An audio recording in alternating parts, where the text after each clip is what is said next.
Welcome to Building Unique Capital Structures to Fuel Growth. This session is presented by U.S. Bank and Marcum LLP. Let's meet the panel. Welcome Mike Moran, Managing Partner, Walnut Ridge Management. Next, Dominic Bagnoli, Chairman, U.S. Acute Care Solutions. Meet Greg Skoda, Director, Marcum LLP. And your moderator, Alan Zhang, Regional President, Northeast and Central Ohio for U.S. Bank. Alan, take it away. Hello, everybody. Thank you for joining us in this discussion around raising capital. We're going to move first to our panelist, Dominic Bagnoli, the Executive Chair and Founder of USACS. And Dominic, I want to just delve into first, give us a brief overview of how your business model works and how you got it to scale to the size that it is today. Yeah, U.S. Acute Care Solutions is the company. USACS basically is a physician practice model that provides acute care services to healthcare systems. So we started in 1992, 3 founders, physician-owned, and really created a model that was different than in the market by creating an opportunity for all physicians to be owners in the practice. We tried to put together what was best in a small local physician-owned practice, as well as trying to take advantage of some of the things that we saw competitors doing as they got to scale with savings and economies of scale and the typical things you see as a scaled organization. But what had happened in a lot of physician organizations back in those days and continues to today is at some point they lose the physician leadership and the physician ownership, and that creates a more of an employee mentality. So the big thing we did differently, I think, that allowed us to get to the scale we are today is we continued to bring physician owners in and created an environment where everyone that joined the organization had a piece of the pie, and we focused on growing the pie. And I think that made the difference between us and several other groups, physician groups around the country that allowed us to get to where we are today. And basically what we do is we hire physicians become partners. We contract with hospitals and health systems across the country to provide acute care services. About 85% of our services are provided in the emergency department. About 15% of those are provided in the hospital, either through hospitalist services or ICUs or observation services. And now we're evolving to work outside the 4 walls of the hospital through virtual care and some of the other things that are going around in the industry to use the physician ownership model to drive those new service lines. Great. Thank you. Yep. Mike Moran, Walnut Ridge Family Office. Just to level set our discussion before we get deeper, what does your family office really focus on when you're evaluating an opportunity? Yeah, thanks, Alan. At first we just look to answer a few high-level questions at the beginning of any opportunity, and simply, can we thrive?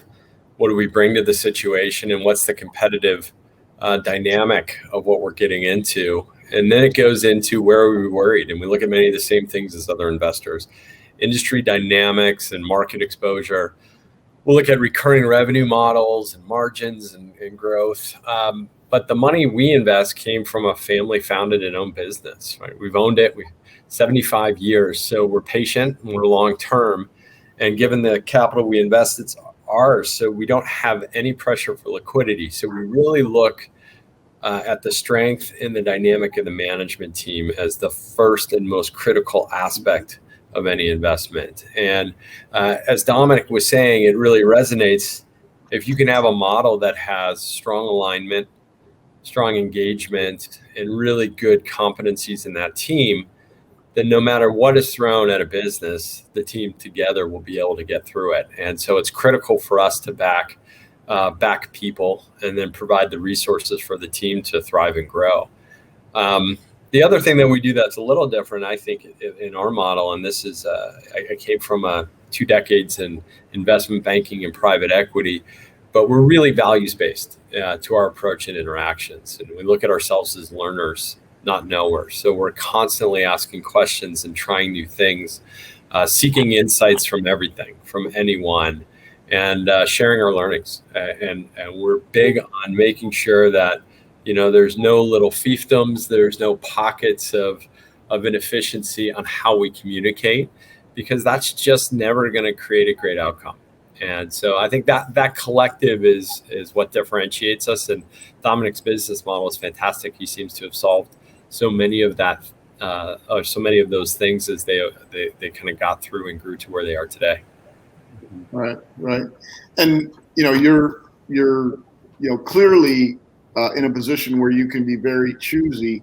Has this market been a good one over the course of the pandemic, or has it been more frothy, or has it just been sit on the sidelines and wait and see what happens?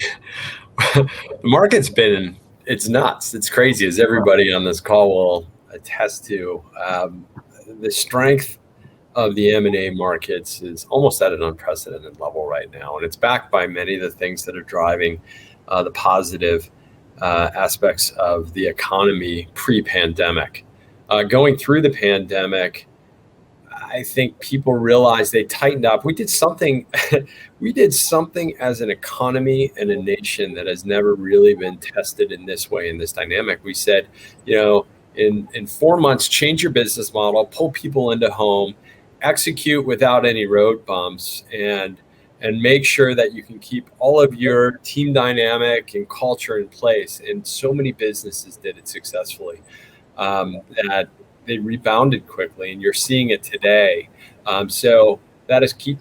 I think the liquidity in the capital markets is strong. Lending is super strong, and businesses had a blip and bounced out of it. And I'm sure we're going to be seeing, whatever EBITDA with COVID add backs and all sorts of things coming out of this. But I think a lot of people understood what was temporary and what was permanent. And so from our standpoint, we looked at a lot, and we really spent time. We had a lot of time understanding what makes a great business coming out of this pandemic, and how can they, what businesses really had a chance to strengthen themselves as coming through this. And I think we probably looked just in the last 3 months at somewhere around 200 different opportunities that were really relevant to us. So it's been a really busy and dynamic time. Right. Just to jump in, I think your comments about how we in 4 months changed the model. I think you are going to see people. We're looking at deals right now, and people are saying, well, here's what happened during last March and April to our business, where we saw our volume go down 50%. Right, overnight it went down 50% at a time. We were gearing up for excess volume and more people coming in and people being sick. And what instead happened was half the people stopped showing up because they were afraid to go to a hospital. And the ones that did show up were really sick. And this was at a time where we weren't sure how it was spread, what was going to happen. But more importantly, I think from an investor standpoint, looking at businesses, not how they acted financially during that time period or what their results were, but what were the decisions they made. And I think it was a key opportunity. And for our organization, our NPS, internal NPS went up. Our NPS, client NPS went up. They both went up because when it occurred, we thought about the people and the patients first, right? And so we knew that we were going to lose money. And we said, we're not going to make short-term decisions in order to make the spreadsheet look better or the balance sheet. We're going to make the right decision for the long term, because this is a transition. Something's going to happen, and we're in healthcare. And so we shouldn't be afraid of investing to get through it in the right way. And so it made all the difference. So I think looking at businesses and saying, what happened when that happened? Were you decisive? Were the decisions that you made the right decisions? And how did that affect your organization? Because I think that really shows the strength of the organization. For us, I hate to say COVID, helped us, but it did as an organization. It helped us realize that we were acting like owners, and we were willing to do what needed to be done. And so I think it's an opportunity when you're looking at investments going forward anyway. Right. Yeah, I think every management team, if you ask them, will tell you that they're agile and flexible, but it really proved it during the pandemic, whether they really were or not. If they got through it and survived, they really were agile and flexible. Well, we Dominic, we had almost the opposite. Our main operating company, was at the heart of the pandemic. We were Gojo and Purell. And as we went into the front of the pandemic, we had, if you have demand fall or rapidly spike, those are both massive stressors on an organization and a management team. Absolutely. And we saw it from the other side of we're on the front lines of providing, thankfully, a product that had an ability to help during the pandemic. But we have our facilities running 24/7 while we're telling, the corporate employees don't come into the office, but you've got to maintain that balance that works as a collective. And if you have a hierarchical organization that's built on lots of structure, it couldn't survive. And thankfully we didn't. It really, I think, made people value each other and the strengths that they have. I think you saw people that I don't know if people understand what a workday is anymore, because you got comfortable working as easily at 9 p.m. because you just jumped on your computer, and then you walked your dog in the day, and then you came back and you're back on at 6 a.m. and I think people figured out a way to change their working habits in a way that really resonated to have their organization grow and thrive. So, the communication is unbelievable now, and just how we've shifted, both at Gojo and Purell and in the outside companies we own. It's so much more natural, and it's so much more honest, because you can't waste time. You've got to be thoughtful, and you've got to be really respectful of all the things people have on their plate. And I think that will resonate post-pandemic as well. Right. Greg, as you listen to Dominic and Mike, does Marcum advise their clients to position themselves to be an attractive investment? How do you advise them to be an attractive investment for growth capital, as you did with US Acute Care? Yeah. Well, it's sort of like this call's great from the standpoint of here we are again, and the advisors are stuck in the middle. And so we've got Dominic's business, who lost 50% of their revenue overnight, and we have Mike's business, who grew. We're not going to talk about how many hundreds of percent, and that was our life. So as we think about coming into the pandemic, those were the people we were talking to, and originally it was sort of funny. We all got defined as essential businesses, and so we're sort of looking in the mirror and say we're an essential business. But the calls we were getting every day, we were an essential business, and we are an essential business. And this notion of how do we advise our clients? It's not one size fits all. And to sort of level set, we're talking about growth capital. Well, growth capital looks at businesses when we're trying to buy businesses or trying to invest in businesses. And we bought hundreds for ourselves and thousands for our clients over time. And what do we look for? We look for, can it scale? How does it scale? Is it sustainable? So the advice that we're giving to clients, and when we're working with clients in that regard, are where are we at today? What's the foundation look like? What COVID did, what this past year did, it stress tested it. We're all trying to run models on stress tests. And I would challenge, we probably aren't running models where 50% of your revenue disappears overnight. And we're probably not running models where you're growing 2 and 3 and 4 and 500% overnight, but we're running models. And we're trying to figure out, what's that do? What's it do to our people? What's it do to our physical plant? What's it do to our supply chain? All of that got turned upside down. So this notion of how do we stress test the business? What are we looking for? Can we scale? And what does scale mean? How do we adjust up and down on a go-forward basis? And I think Mike and Dominic both said it's about team and people. Do we have the right team? Do we have the right people? Can those people scale? Or if we're looking at this business as growth capital, what changes are we going to need to make as we're working with that team that we're going to invest in?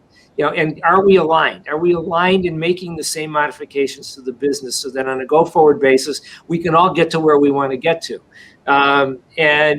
Sort of similar to build off of, what Dominic and Mike, it's about culture and talent, right? Is the right culture there? Are the right people there that we can leverage this thing?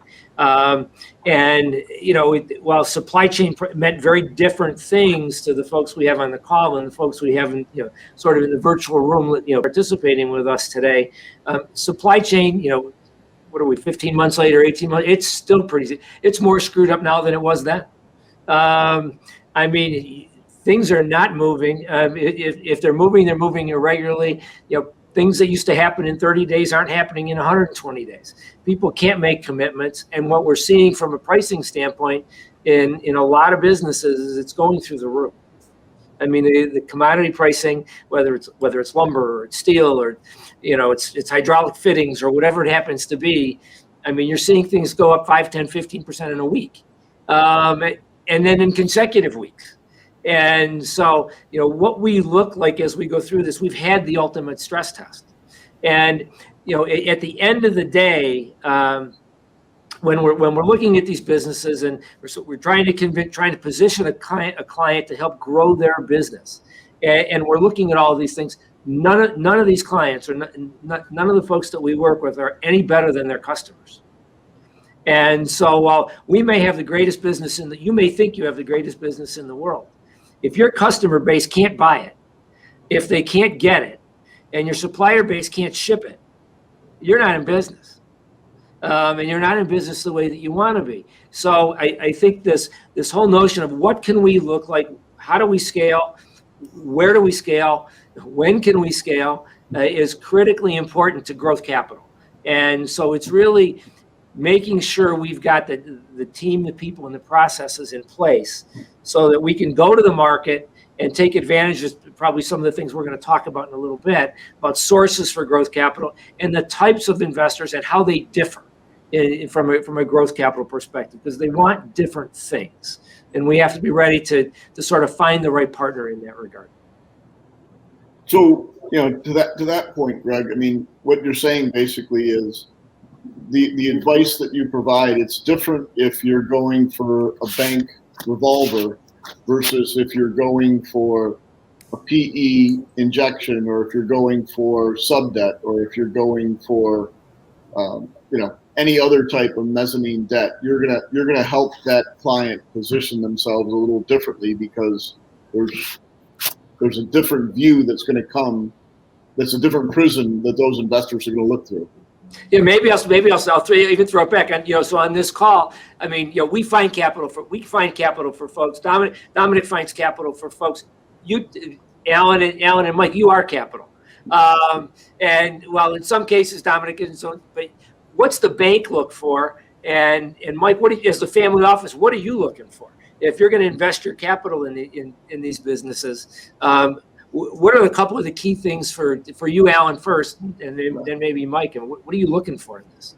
So I would say, I mean, it's all about cash flow. I mean, at the end of the day, there are very few, if any, balance sheet lenders left. It's much more about cash flow. And either the stability or the growth trajectory are the most important things. If it's incredibly volatile, it's hard to leverage that business, i.e. provide it capital. If 1 year, EBITDA is at X level, and the next year it's at Y, and the next year it's at X, and then it's Y minus. On the other hand, if it's relatively stable and or if it's growing, that's something you can lend into, because there is a higher level of certainty for a senior debt lender. Obviously, we're not getting equity returns. In fact, we're barely getting any returns. It's almost charity capital at this point, I'd say. I know people would maybe disagree with that, but I haven't heard that description before about a bank. But in any event, I mean, it is true. I mean, we have to have either stability or growth in EBITDA to be able to put senior debt into a situation, and leverage matters. So those are really the two drivers for us. Yeah, from our standpoint, we had I think one of the advantages of this model, the family office model, is we can be really flexible in the type of capital we provide. It's ours. So if we need to put it in as a different part of the balance sheet, we can do that for the time that makes sense. If we need to shift it around later, we can do that. We are not operating off IRRs. We are not maximizing a quick turn. And so it's provided us enormous flexibility in the way that we look at businesses and what they're going through. I think there is a lot of lack of clarity about the impacts of what happened and what is happening today. I worry about things like bullwhip effects and other things where people fear shortages and then over order and then can't get a hold of things. So I think really getting into the core of the business is to look at the team again and say, do you understand your business model? What is happening? And talk about your vision and where it goes once this noise stops, and the noise will stop. So I think we can be very patient. We can be flexible up and down the capital structure. For our own businesses, we invested super heavily. I think the one thing that I would note again is how strong our partnerships were, and it tested the mettle of your partners and your advisors. Clear, good advice, reachable. I'm going to stretch you. You know me, so help me think about 18 topics, not just the 2 that you're a specialist at. Number 2, your capital providers, those that we expanded. We put 10 years of CapEx in the business in what's going to be an 18-month period to grow, because we see a new normal coming out of this. And we ran into it saying this is something that we are going to ensure that we can supply through any market situation. And our capital partners said, yes, we're with you. We see it. And so, and the value of our legal advisors and the value of, I think, our accountants to help us, really be partners in a time where you needed a lot of thoughtfulness.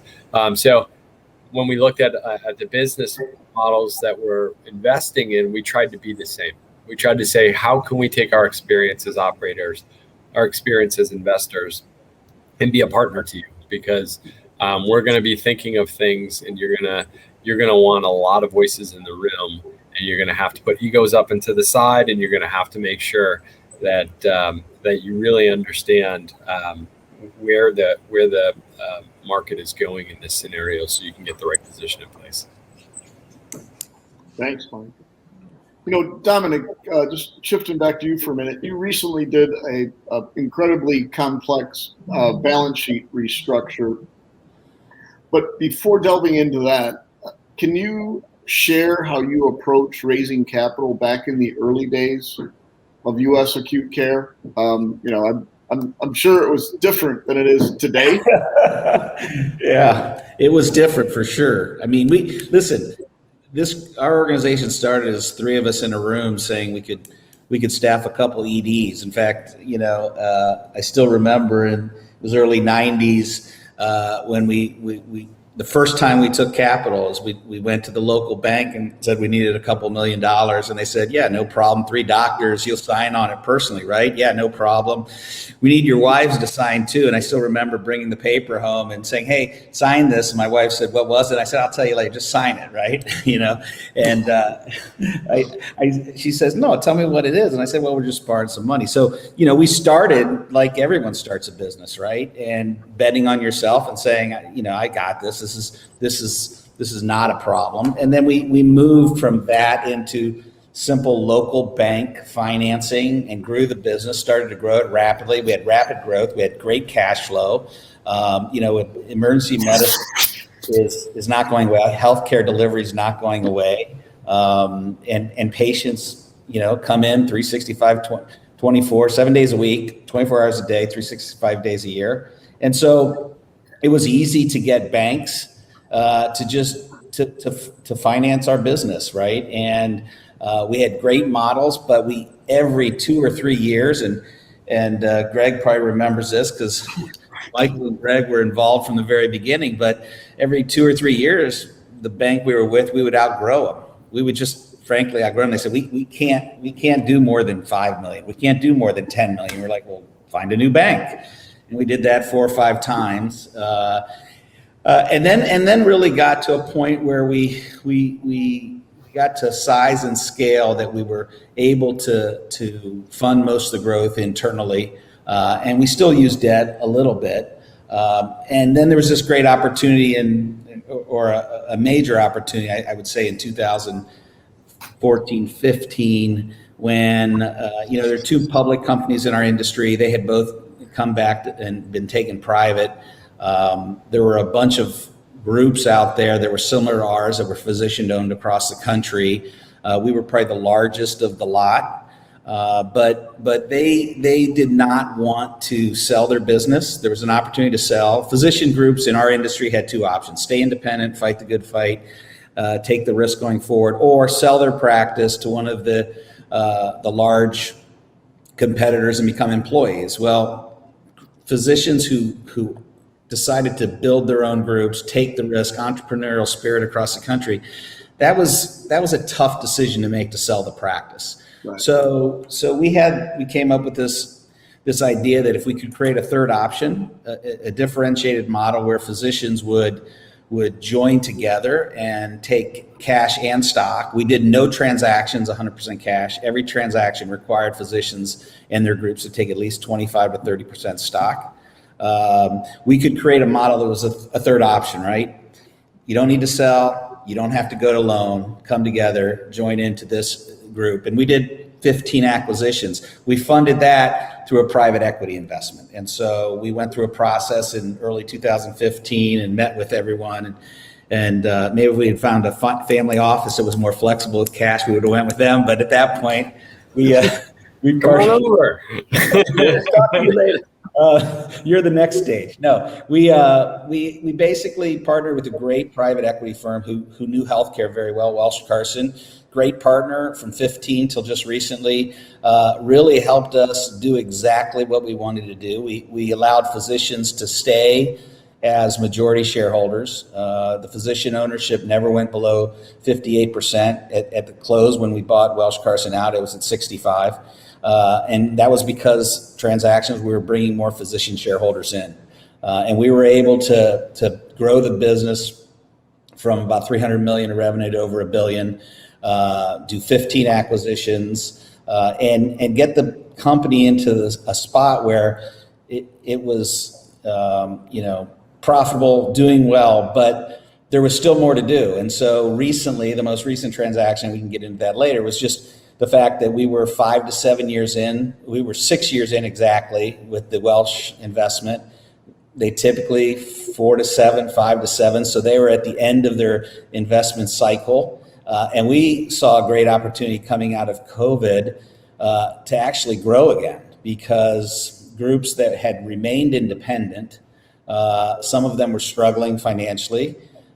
Some of them didn't have the infrastructure that they needed. Some of them had outsourced some of the services, and those outsourced providers didn't do very well by them during the pandemic. So there's this great opportunity to grow. So we had this, $1 billion organization with this pent-up opportunity to grow, a desire to grow, to keep the model, this perpetual physician ownership long-term.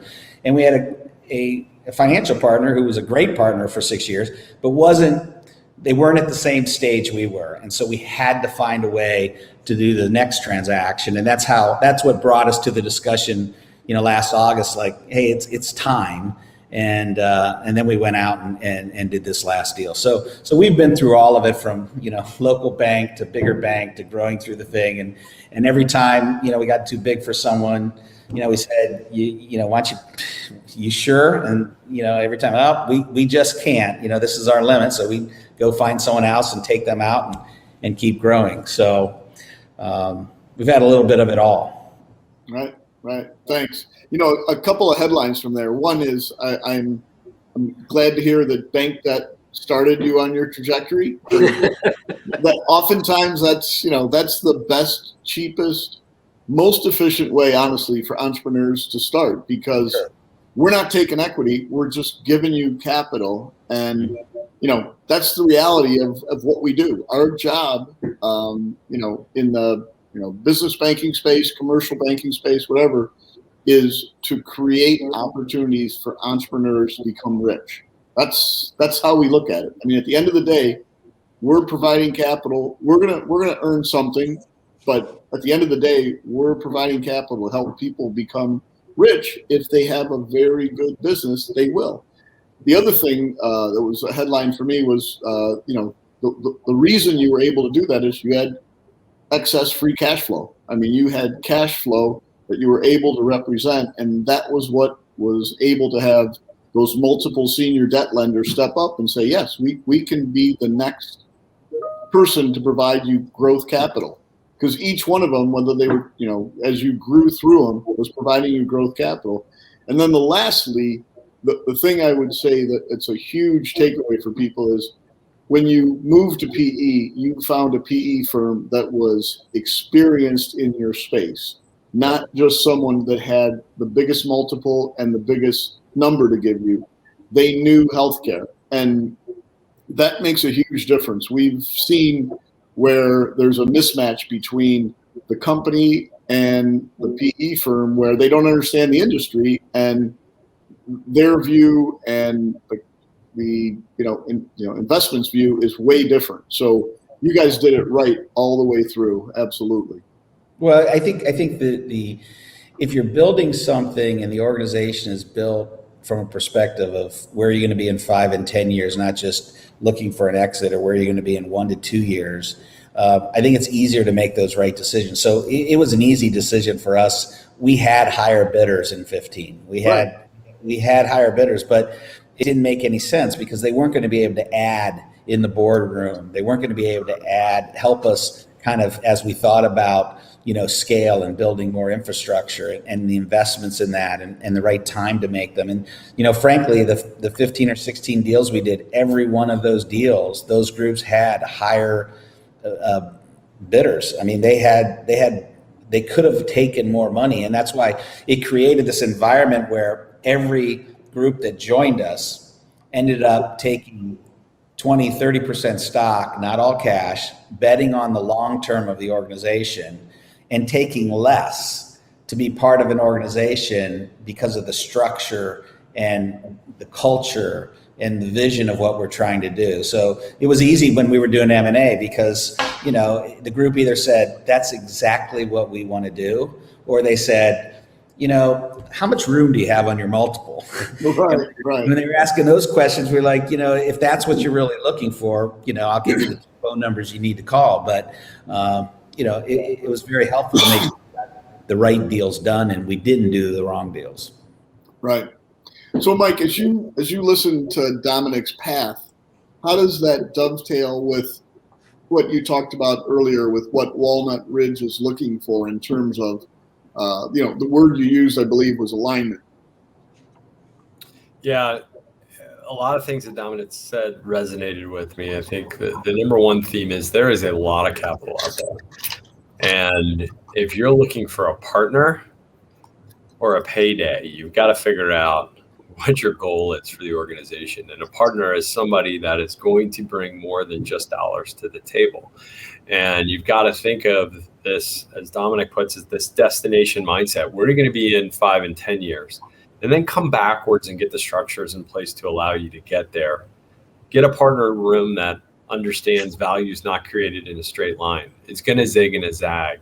I think one of the things that I love about our model is it's a combination of experienced investors and operators. So, we've been in the trenches and understand what it means to make really tough trade-off decisions in scarce situations. We understand what it means to want to tell people, hey, bet with us, and together we're going to create something that's more valuable than what you went into. And so we love the model of having managers reinvest with us. And often that creates a scenario where even though it's a smaller portion, they took some chips off the table. That smaller portion they rolled over in many times is worth more than the initial transaction. Right. So you get these bites at the apple if you create this alignment, and that alignment of thinking as owners and the alignment of thinking as partnerships, I think is huge. And then the final thing I would tell any business management team that we're lucky enough to get to sit at the table and talk about their business is if somebody can't succinctly tell you why they're bringing value to you, then they're probably not the right partner. And so you've got goals, be clear about your goals, but you need to look in the eyes of the people that you're about to take capital from, sell your business to. Even if you're walking away from the business, it's really valuable to ensure that you have a legacy that can transition into the future. And you built something great. You want it to survive for a long time with the values that are important to you. So you can get great price, but you can also maximize the other important aspects of where you're trying to go and grow. You have people in the team, even if you're going on to the next phase of what's important to you. You built a great team. Make sure they're in good hands, and you can get all the value you need today. And there's different levels of capital that you can bring to the table that align with your exact situation.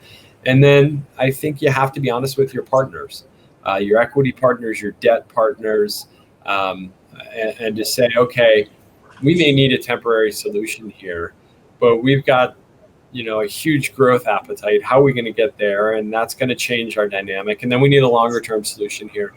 And having those conversations early and honestly, I think would really, really change the nature of so many relationships where people aren't completely overt about it. And we pride ourselves on valuing that honest conversation early so you can get the right partners and solutions in place. And that's what we bring from Walnut Ridge and the way we think about investing. Thank you. We've got about 5 minutes left here in our discussion, guys. So just quickly, Mike, if you were to say, here's 3 things we look at Walnut Ridge as our kind of no-go decisions, what would those 3 bullet points be? A fantastic question. I think it's one of the hardest things to really be honest with when you're looking at a transaction. I think number 1, is this a great team? And are they going to be the people that are in the trenches, because we're not an expert on their business, they're an expert on the business. Hopefully we're bringing some competencies to the equation, but it's certainly not going to be absolute expertise on their business that they built, they grew, they developed. So is it a great team? Number 2, do they have a clear vision for where they want to go? And as what we're providing, the resources to execute on that vision in a way that they couldn't do it beforehand. And then 3, quite honestly, what are we bringing into the equation that changes the arc of growth, risk, or competitive dynamic that together that we create an outcome that's better than singular? And those are really simply the things we look at when we're going and having a conversation. Yeah. Right. Great. Thank you. So, Greg, as you hear Mike's 3 things that are kind of their no-go items, how does Marcum advise their clients to position themselves for each of those? I mean, I'm sure those are on your list as well. They are. I mean, the 3 things are great, and there's not one that I would disagree with from that standpoint. And clearly, certainly we help people build teams, and we help people form visions and get their vision straight, and make sure there's alignment inside their organizations. The other thing that I think that I would add to that list, so when you get to those, if you're somebody that's looking for capital, is talk to others that whoever you're considering has lent or invested to. I mean, talk to others about their experiences, and they're talk to them about what they've gone through, and figure out if that's for you. It may have worked for them, but it may not work for you. And if you're looking for the right marriage, man, you better make sure that if you're in this 3 years, 5 years, 7 years, or your team's in this 3 years, 5 years, 7 years, or 10 or 15 years, make sure you're getting to a place that is what you want and what you and your team are looking for. And Mike used the word honest. You have to have an honest conversation with yourself. Is there integrity around this whole process? Is there integrity with the people? And I think you're only going to get that if we're asking enough questions the other way. There are a lot of sources of capital, as I think Dominic said before. I mean, there's a pretty broad range of places to get money today. All of us have experiences in the different pockets, and certainly we help people find those pockets. But you need to have more conversations going back the other way. And it's not just about the multiple, and it's not just about the immediate price. It's about where do we want to be short-term, mid-term, and long-term. For all the people stuff as well as the economic stuff. Right. Thank you, Dominic. Why don't you wrap us up before we move to Q&A? You just went through a very complex balance sheet restructure, ownership restructure, and although we're talking about raising capital, I guess the last thing I'd like to leave people with is in your role as executive chair and founder, beyond raising capital or changing your capital structure, what did you in that role want to accomplish? Yeah, it's all part of the longer story, right? So we started the organization on a physician ownership model. We built the organization. We partnered with a private equity firm to aggregate the market, and then we're at a point where we need to decide what's next. And since our vision, it was to continue to be a clinician-led and owned organization, finding the right capital partner. So we went through a process. We had options to merge with larger companies, to be bought out, to have a structured buyout over a 3-year period. We had everything on the table. We ended up taking a partnership with a preferred equity investment with a little bit of higher cost of capital, I think, in the short term, but the ability to completely control the destiny of the organization. Right. So we went up to 98% physician ownership in this transaction. We bought out the private equity partner.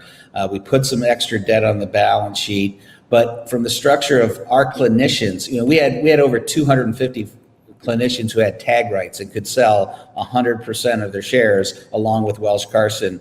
And we said we'd like to sell no more than 20%. Physicians no more than 20%. We ended up selling 19% of the physician ownership in the transaction. We bought out Welsh Carson, 11 people out of over 200 tagged.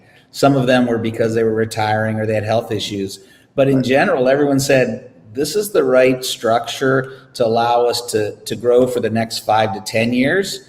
And will we need, another injection in capital to take out the preferred equity investment in 3 to 5 years? Yeah, I'm sure we will. Maybe we'll do it ourselves. Maybe we'll find another long-term investor who believes in the story. But it was very complex, but it was really clear once we had the options on the table to stay consistent with the story that we had written over the last 20 some years, and all the groups that had joined had that same vision. So very aligned vision about where we were going. So it made it easy to agree on the right structure for the next transaction. And, we closed that deal in May. We've already done another acquisition. June 1st, we closed another acquisition, and we've got another LOI signed. So something about this is resonating in the market, and we've had great advisors along the way and great capital partners to get us there. So we're fortunate. We're excited about the future.